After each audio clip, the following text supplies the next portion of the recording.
뽀얀 기미 서리는 알몸이 커튼에 어른거리던 네가 끌어 정지된 시간에 올라타자 시간이 움직이기 시작했어. 여행에서 돌아와 대머리가 마지막이라고 너에게 말하던 날, 문 잠그는 것도 있고 네가 서럽게 울고 있던 그날 밤, 한 사내가 네 옆으로 갔다는 사실을 넌 모를 거야. 그래, 모른 채로 그냥 그렇게 자고 있으면 되는 거야, 은수야. 시간의 블랙홀. 김영은.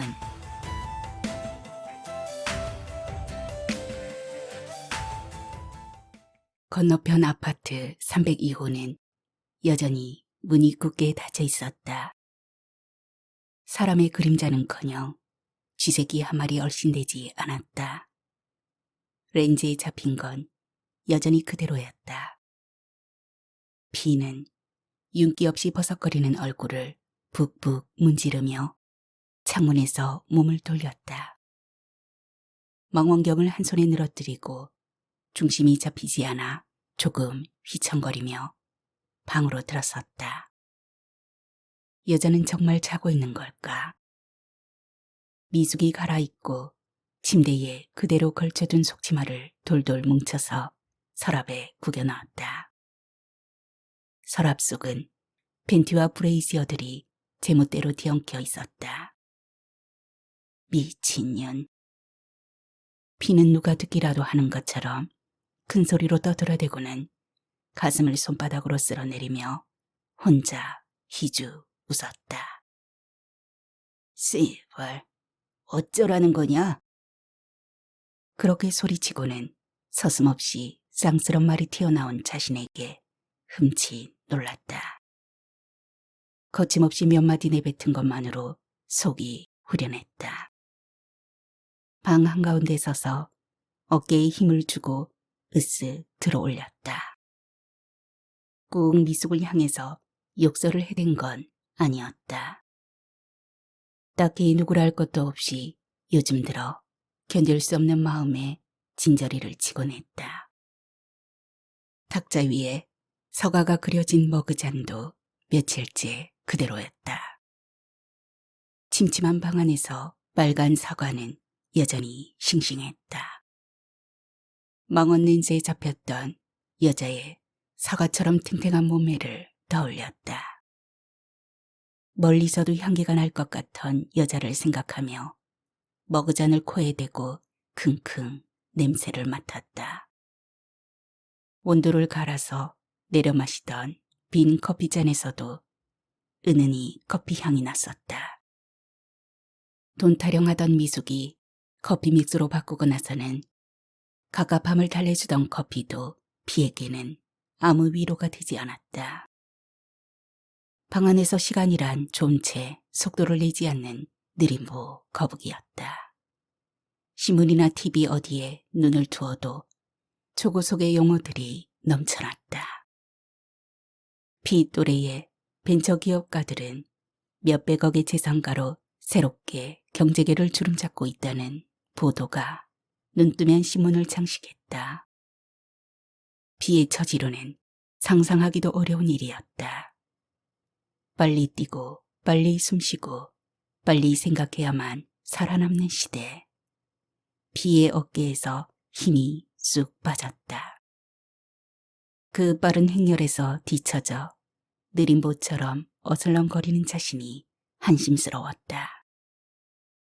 서랍장 위에는 방에 어울리지 않게 제법 큰 수족관이 놓여 있었다. 이사간 사람이 버리고 간 것이었다. 금붕어 2마리가 꼬리를 흔들며 떠 있는 게 고작이지만 그래도 방 안에서 유일하게 움직이는 생명체였다.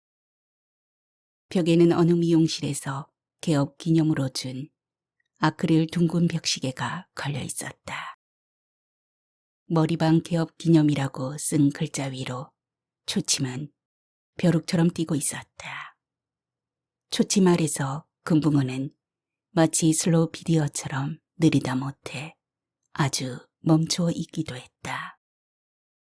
비의 눈길이 시계에 멈췄다. 한때 시간이란 자신의 앞에서 구령 소리를 내며 뚜벅뚜벅 길을 인도하는 안내자라고 생각했었다. 이제는 날이 갈수록 삶의 테두리에서 자신의 등을 밀어내는 검은 소나기 같다고 생각됐다. 자신의 생활에서 시간이란 윤곽이 지워지고 형체를 알아보기에도 희미해졌다. 백화점에서 명품 구두나 코트를 망설임 없이 집어드는 부류들은 전혀 모를 막막함의 나락이었다. 손잡이를 잡고 두 발을 실으면 원하는 시점까지 데려다주는 에스컬레이터 같은 게 시간일지도 몰랐다. 타고 내리는 지점이 확실하고 그런 토막이 몇 개고 이어져 하루가 되고 한 달이 되고 1년이 되는 것일지도 몰랐다. 그 시간의 토막 안에서도 사람들은 얼마나 빨리 달리고 있는가. 철학자 하이데거는 인간은 시간이라고 했다. 시간일 때 인간은 역사가 되고 역사가 인간의 의미를 선고한다고 했다. 자신의 존재조차 무의미한 지금 시간은 대체 뭐란 말인가. 피는 점퍼를 거머쥐고 밖으로 나섰다. 피가 건너편 302호를 살피기 시작한 건 우연한 일이 계기가 됐다. 직장이라고 붙들고 있던 정수기 회사에 영업사원으로 있다가 실적을 올리지 못해 잘리고 나서 빈둥거리고 있을 때였다. 군 입대하는 친구가 맡겨놓는 거라며 카메라와 망원경을 불쑥 건네주고 간 것이었다.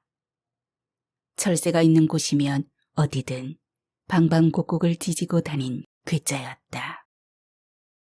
관찰하는 물체의 상이 입체적이고 원근을 구별하기 좋은 망원경을 장만했다고 자랑하던 친구는 총기 사고로 영원히 군인 신분을 벗어나지 못하고 세상을 끝냈다. 어느 날 꺼내서 장난삼아 여기저기를 두리번거리다 눈이 크게 떠지는 어떤 장면을 목격하고 부터였다.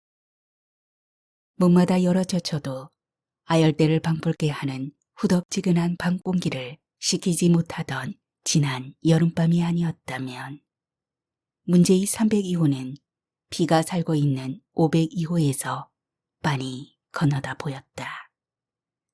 유심히 내려다보면 콘크리트 칸칸이 마치 닭장 같았다. 창문들이 환기통처럼 보여 그 빼꼼한 창문 틈으로 닭털이 날아오르거나 닭똥 냄새라도 맡아질 것 같았다. 사실 피가 미숫과 엉켜있는 502호도 닭장과 다를 게 없었다. 그 안에 갇히면 피도 수탉이 되어 심심하면 암탉의 꽃무늬를 부리로 쪼아대거나 성을 내며 아까슴을 사납게 물어두기도 하는 일상이었다. 곤태란 소비지상주의에서 나온 만성질환이라지만 피에게는 전혀 다른 형태의 권태였다. 그날 망원렌즈를 통해서 오랫동안 잠들었던 의식의 한 부분에 전달된 희미한 장면이 희한한 장면이 아니었다면 피는 자신도 한 마리 별 볼 일 없는 수탉에 불과하다고. 수컷의 역할만으로 그냥 사라지는 게 인생이라고 모든 걸 체념했을지 몰랐다. 상체를 침대에 엎드린 채 움직이지 않는 여자가 렌즈에 잡혔다. 그 뒤에는 남자가 서성거리고 있었는데 피의 심장에 불이 확 당겨졌다. 침대에 엎드려 여자가 울고 있는 건지도 몰랐다. 남자가 움직일 때마다 여자의 긴 머리카락이 뒷덜미에서 옆으로 흘러내렸다. 남자는 50대 후반쯤으로 보였다.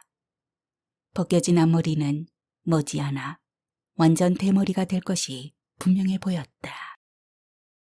여자는 24이나 5쯤 160이 될까 말까 하는 작은 키에 마른 체격이었다. 가슴과 엉덩이가 풍만해서 그런지 그렇게 말라 보이진 않았다. 여자는 샤워 후에도 알몸으로 집안을 왔다 갔다 했다.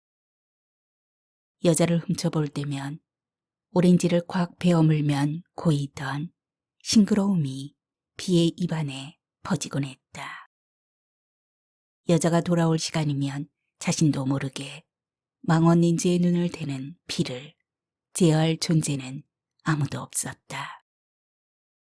단순히 흥미를 느껴서만은 아니었다.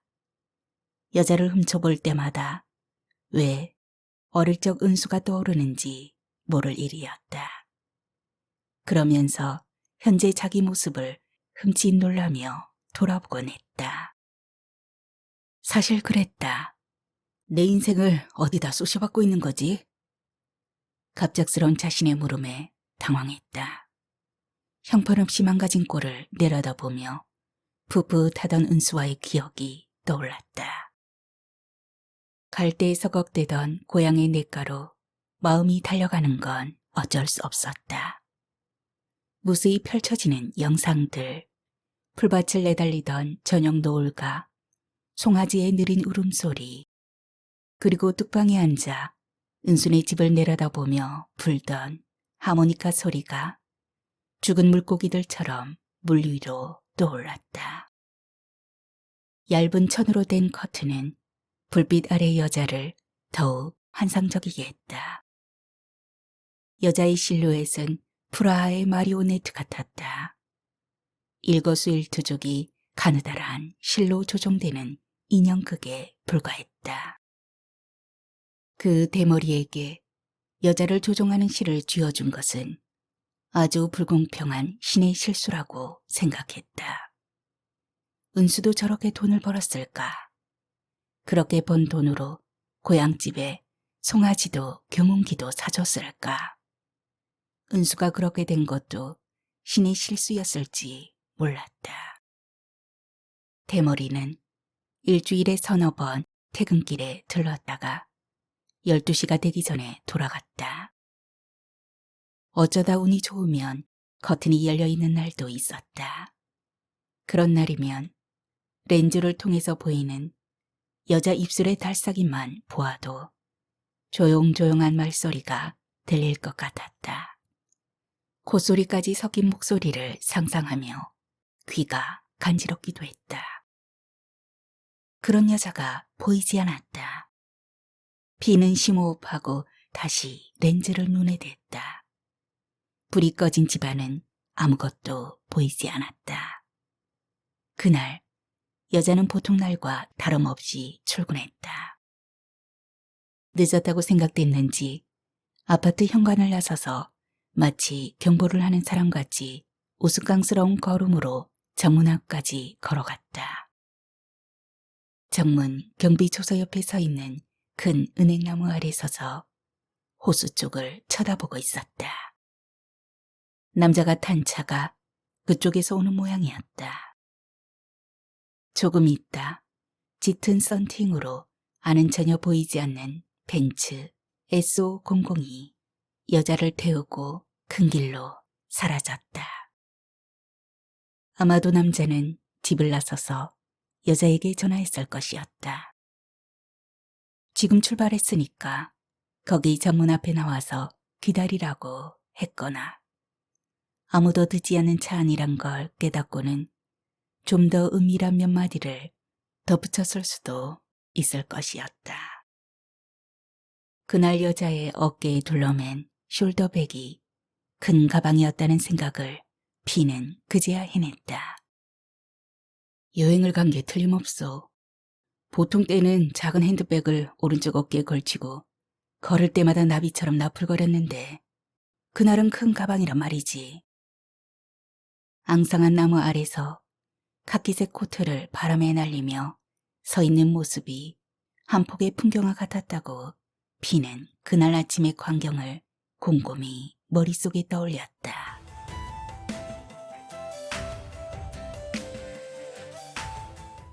비는 졸업하던 해 입사시험에서 합격했지만 IMF 외환위기로 인한 구조조정에 출근은 무기한 연기됐다. 첫 출근 날 입는다고 사둔 감색 양복은 입어보지도 못하고 옷장 속에 그대로 걸려 있었다. 그래도 형편이 곧 나아져 다시 출근하라는 소식이 있겠지 하던 기대는 이미 접은 지 오래였다. 현실 도피의 유일한 선택으로 군대를 다녀왔고 제대하고도 역시 마찬가지였다. 시골 부모님에게는 곧 될 거라며 미뤄왔는데 이제는 더 둘러댈 변명도 바닥나고 말았다. 취업률은 여전히 바닥을 기고 있었다. 여기저기 알바로 하루를 견디며 입사 시험을 치른 것도 10여 차례. 이제는 입사 원서 제출 자격에서도 제외됐다. 대부분의 회사에서는 졸업을 앞둔 아니면 금년 졸업한 자로 자격을 한정했다. 맥도날드나 피자헛 같은 패스트푸드점에서는 나이가 많다고, 공사판에서는 일이 서툴다고, 영업직에서는 매상을 올리지 못한다고 내몰렸다. 그래도 미수가 합치기 전 2년은 그런 막일로 버틸 수 있었다. 피는 걸음을 옮기며 자꾸 따라붙는 아침에 걸려온 전화를 밀어내지 못했다. 큰애냐? 어째 통 연락도 없는겨. 네 아버지가 얼마 못 살 것 같은디. 어머니 목소리에는 평소와는 달리 노여움이 실려 있었다. 읍내에 나가 있는 작은 놈하고 막내도 모두 몇 번이나 다녀갔는디 왜 니만 그리 무심한겨? 장남인 자신의 대학 공부 때문에 시골에서 중학교만 겨우 마친 동생들이었다. 그런 동생들도 공장이나 슈퍼마켓 배달원으로 제 밥벌이는 하고 있는 걸 생각하면 이런 꼴로 집에 내려갈 수도 없는 노릇이었다. 큰 병원에 가서 당장 수술을 해야 한다는구나. 보건소에서는 가난 같다고. 어쩜 쓰겄냐. 내도 무릎팍 관절이 절단나 지대로 걷지도 못하는디. 아침에 전화가 다시 머릿속을 파고들었다. 아버지는 가망이 없을 것이라고 비는 생각했다. 근래에 들어선 농사일도 하기 싫다고 던져두고 매일 밤 동네 가게방에서 노름만 한다는 어머니의 신세 타령도 머지않아 끝날 것이었다. 삼촌이 노름으로 몇 댁이 되지도 않는 논을 다 들어먹고 농약을 마신 후로 화두장과 영이별이라던 아버지의 결심에도 헛헛한 바람이 새어들고 있었던 모양이었다. 눈이 녹고 언 땅이 풀리면서 새싹이 돋기 시작하면 어머니는 벌써 산을 오르내렸다. 낡은 배낭 속에는 어느새 싹이 난 산달래가 가득 들어 있었다. 원출이며 홀리피나 곰치 같은 산나물은 물론 두릅철이 되면 아버지까지 끌고 산을 넘나들었다. 농사일까지 잠시 접어두고 미친 듯 산을 탔다. 그것이 잠깐의 버리치고는 짭짤했기 때문이었다. 재미로 나무를 캐는 팔자 좋은 여자들도 있다지만 어머니와 아버지에게는 생존을 위한 절박한 노동이었다. 마을 고개 넘어 서너마지기 논을 붙이는 것만으로는 피의 등록금을 감당할 수 없었다. 그렇게라도 해야 하는 시골 살림을 비는 애써 외면해 버리곤 했었다. 조금씩 무릎이 아프다고 투덜대던 어머니의 증세가 작년부터 부쩍 심해지긴 했다. 그래도 견뎌오더니 서둘러 병원 치료를 받지 않으면 나다니지 못할 상황이었다. 그런 형편에 아버지가 무슨 바람이 들어 다시 화투장을 잡은 것인지 모를 일이었다. 농사일을 하거나 산을 탈 때도 소주병이 늘 배낭 속에 있게 마련이었다.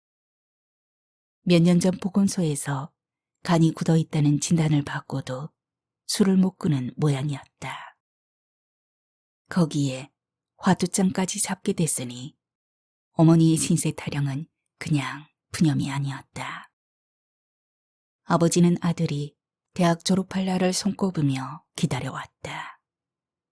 졸업하면 취직을 할 테고 동네에서 하나뿐인 대학 물먹은 아들 덕분에 비나는 고생은 끝이라고 화투짝을 힘껏 내리쳤을 것이었다. 농사일도 재미삼아 슬슬 해도 될 것으로 생각하며 당최 일이 힘이 붙이니 인자 농사일은 못할란가비요. 아들놈이 생활비는 보내주니께 바둥거릴 일도 없고 말이여. 저녁이면 마을 해관에라도 어슬렁거리며 나가 앉아 그렇게 말하고 싶었으리라.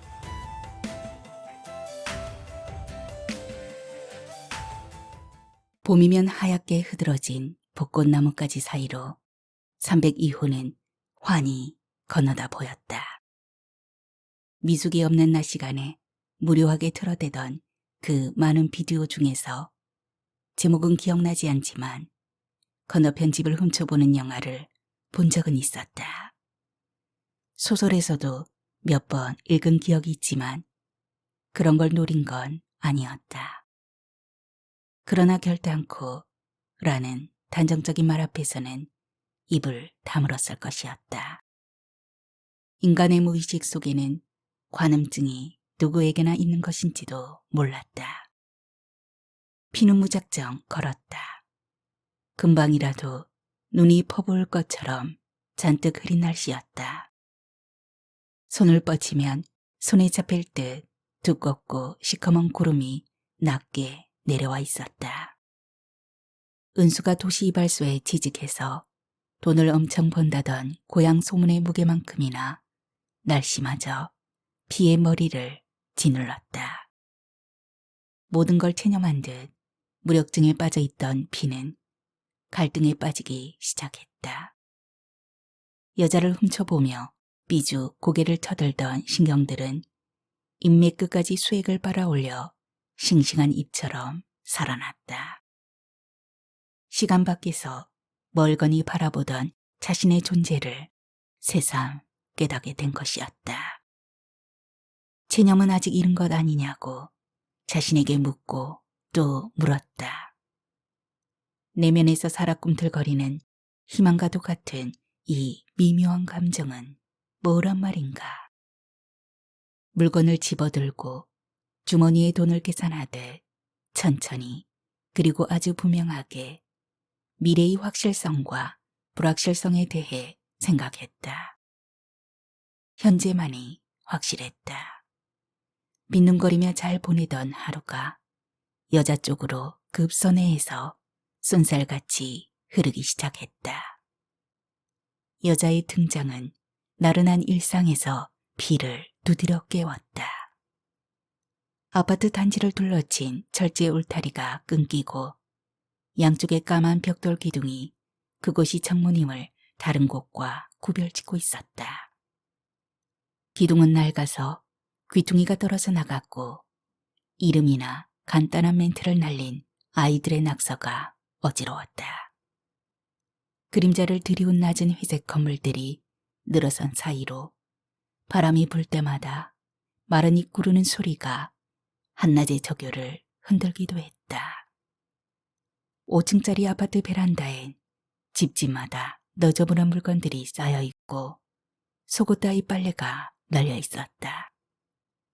비는 새삼스럽게 아파트의 창문을 통해 한 집 한 집 훑어보았다. 낡았지만 아파트는 그런대로 아득해 보인다고 휘둘러 보던 걸음을 멈추고 고개를 주걱거렸다. 비가 처음 이곳에 와서 느낀 것도 그랬다. 오래된 아파트일수록 주변 환경은 쾌적하다고. 나무들이 울창한 숲을 이루고 있어 건물의 초라함은 훨씬 감추어져 보였다. 지난 가을 주변의 누추함을 온통 노란색으로 환하게 뒤덮던 은행나무도 인제 보니 한참 고개를 젖혀야 우듬지가 보였다. 옆으로 가지가 뻗은 벚나무는 봄이면 아파트 샛길마다 꽃길을 이뤘다. 봄이나 여름 이 아파트를 방문한 사람이라면 녹슨 창틀이나 그 안에 쓰레기처럼 구겨져 있는 종이 상자나 항아리를 보지 못했을 것이다. 그보다는 흐드러진 꽃물이나 녹음의 눈길이 잡혀 궁색스러움은 전혀 눈치채지 못했을지도 모른다. 비 역시도 그랬다. 훤칠하게 큰 키에 갸름한 얼굴 윤곽하며 매끄럽게 흘러내린 콧대가 고민한 무리에 끼워도 손색없어 보였다. 촌티는 고향을 떠날 때 이미 벗어두고 온 모양이었다. 깔끔한 외모의 피를 백수라고 아무도 알아채지 못했다. 조금 눈여겨보면 눈 밑에 내려앉기 시작한 다크서클이나 윤기 없이 버석거리는 피부가 생기라곤 찾아볼 수 없다는 걸 금세 알아챌 수 있었다. 그래도 일거리를 갖지 못한 백수일 뿐 건달은 아니라고 비는 믿고 싶어 했다. 그런 생활도 2년을 지나며 습관처럼 적당히 피를 길들이고 있었다. 잎을 떨군 앙상한 나뭇가지 사이로 장틀마다 녹물이 붉게 흐른 자국이 아래층 창문까지 흘러있는 게 오늘따라 두드러져 보였다. 인생의 무기수들이 하루를 견디기 위해 눈물 젖은 밥을 목으로 꾸역꾸역 밀어넣기도 할 저 쇠창살 안에 세계. 비처럼 저 안의 사람들은 계절마다 다른 모습으로 팍팍한 삶을 위로해주는 주변 나무들 때문에 이 아파트를 떠나지 못하는지 몰랐다. 그것도 시간의 산물이었다. 나무들은 이제 잎 하나 없이 맨몸으로 바람을 맞받아치고 있었다. 윙윙 울부짖는 소리에 비는 가슴이 먹먹했다.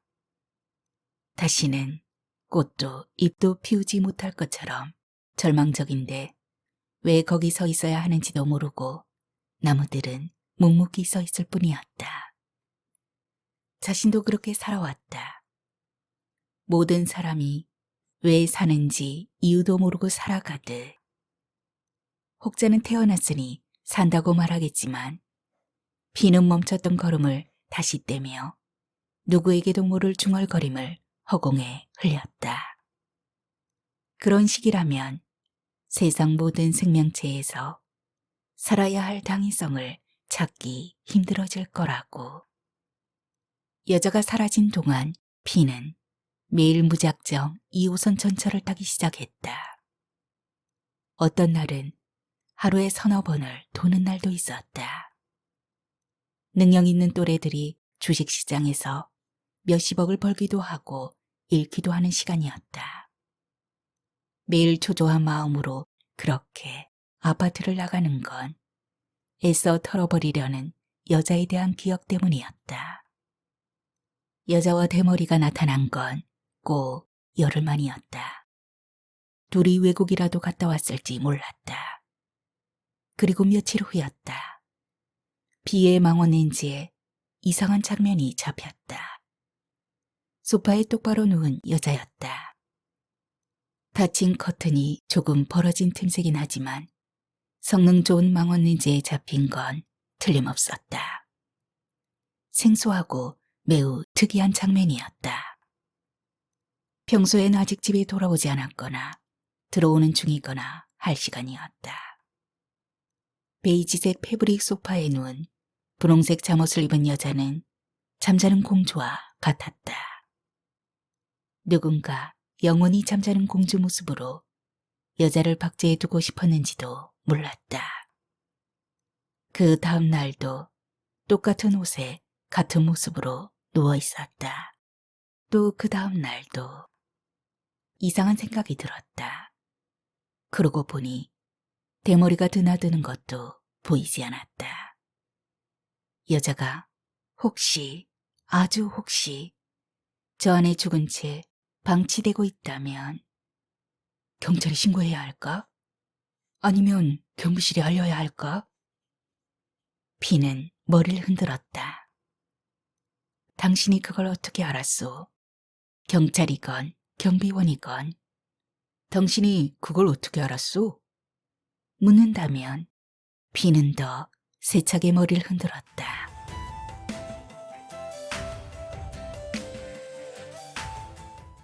잠실역은 아수라장이었다.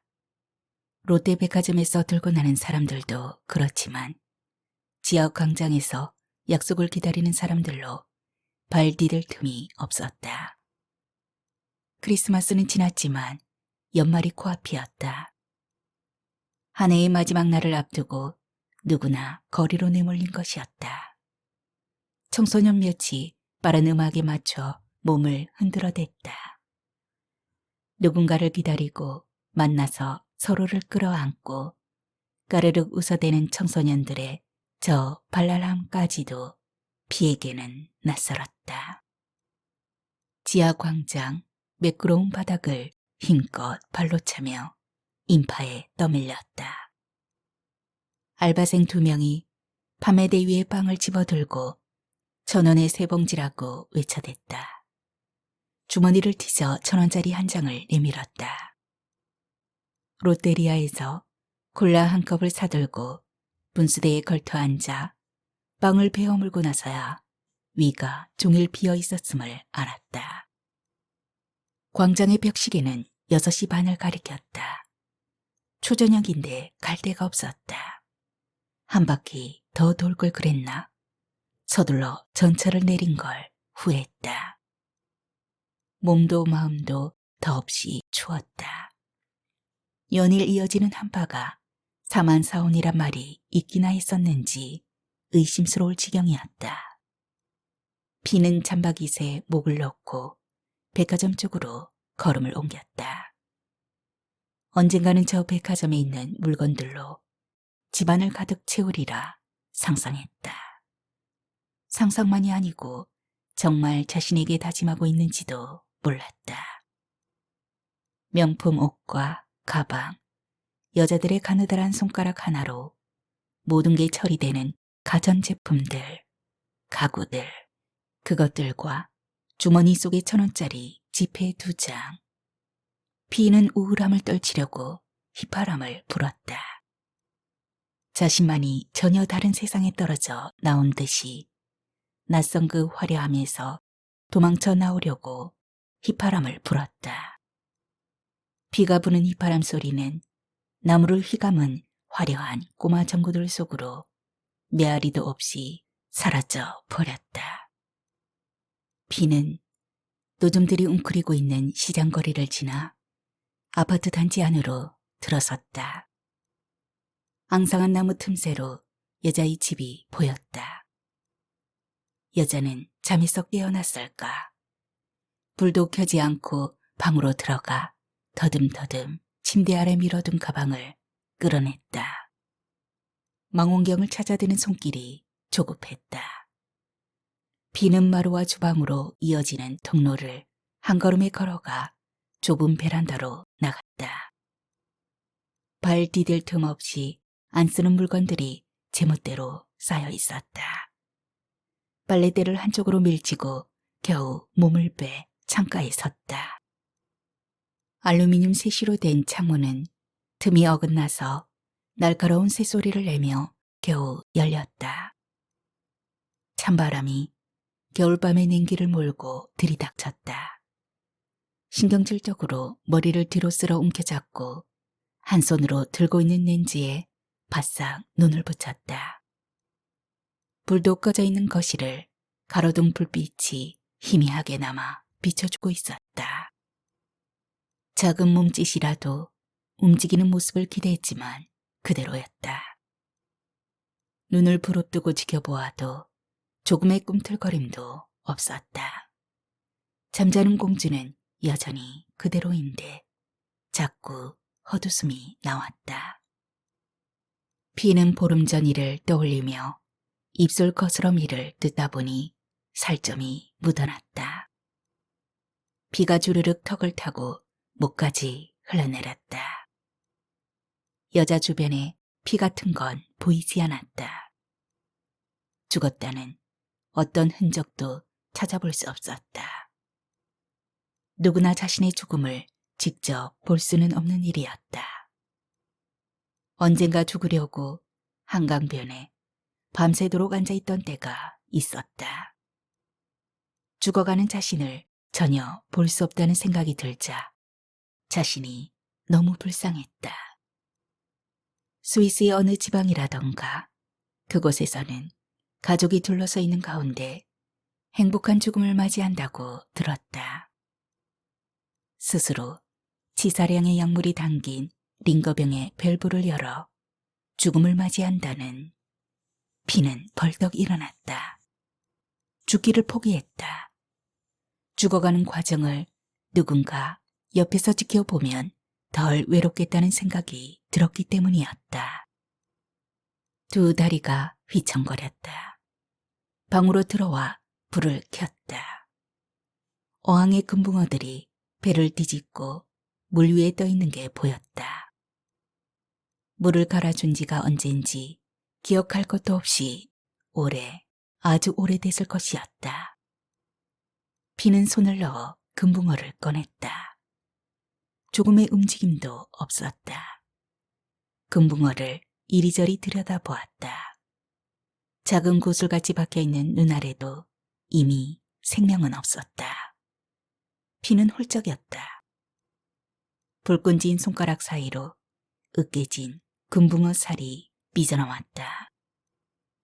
누구랄 것도 없이 그저 세상을 향해, 그 세상에 몸담고 있는 자신에 대해, 자신을 소외시키고 내달리는 시간에 대해 묻고 또 물으며 소리쳐 따졌다. 배를 눌러대던 미숙이 열쇠를 손에 든 채로 문을 확 젖히고 들어왔다. 처음에는 욕설을 퍼부으며 눈을 부릅뜨고 한참 지켜보다 옆에 쪼그려 앉았다. 비의 얼굴을 끌어다 가슴에 묻고 미숙도 울기 시작했다. 처음 삐질삐질 시작되던 울음은 끝내는 뚝이 터져 방안을 휩쓸었다.